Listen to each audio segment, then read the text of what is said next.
kuwa mama wa ndani kabisa kufuria. Sasa mambo ni mengi. Sawa padre, nimekuelewa, ila kuna msemo wanasema mapenzi ya zamani yalikuwa kama TBC Taifa, ila mapenzi ya sasa yamekuwa kama Azam TV au sinema zetu, kila mtu anatazama kivyake. Hilo neno lina shahidi gani?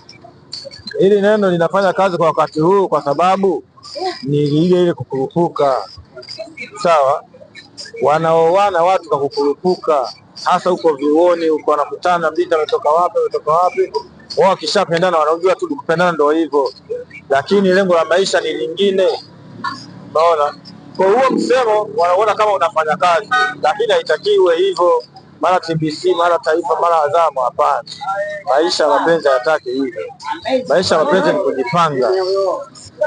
Unaona, ni kujipanga. Hata kama utampenda unaweza kaenda naye uko mbele, ukaona huyu sitofika naye mbali, unamwacha, unapima mwingine. Ishi kwa vipimo, yani wapime. Unaona, kwa hivyo vitu vitakao vifanyike.